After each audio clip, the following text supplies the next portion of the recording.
New Orleans, Louisiana. Between the years 1918 and 1919, at a time when the city was still recovering from war and disease, a series of brutal murders began to unfold, quietly, methodically, and without warning. The victims were attacked inside their own homes. There were no signs of forced entry. Nothing of value was taken. In nearly every case, the weapon was the same, an axe, not one brought by the killer, but one taken from inside the house. The attacks usually occurred late at night. Entire families were targeted. Some victims survived long enough to describe the aftermath, but none were able to identify the attacker. They never saw his face. Police quickly noticed a disturbing pattern. The killer entered silently, struck with extreme violence, and disappeared without leaving evidence behind. At the time, forensic science was limited. Fingerprints were rarely collected. There were no reliable eyewitnesses.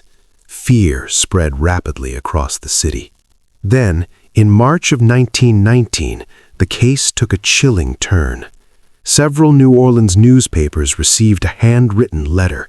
The author claimed responsibility for the murders. The letter's tone was theatrical, threatening, and deliberate. The writer referred to himself as the Axeman. He claimed to be a supernatural being and warned that he would kill again on a specific night. But he also made an unusual promise.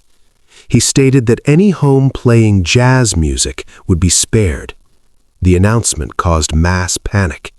On the night mentioned in the letter, New Orleans did something unprecedented.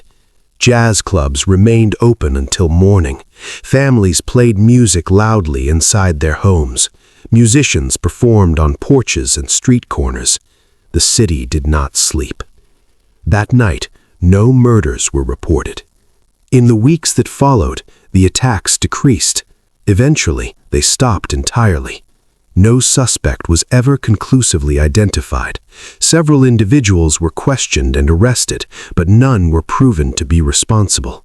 No confession was ever verified. No physical evidence linked any person to the crimes. The Axeman of New Orleans vanished as suddenly as he appeared. To this day, the case remains unsolved. The true identity of the killer has never been confirmed. Whether he was a single individual, a calculated hoaxer, or something else entirely is still debated. What remains certain is this: for a brief moment in history, an unseen killer controlled an entire city, not with force, but with fear. And the mystery of the Axeman of New Orleans remains open.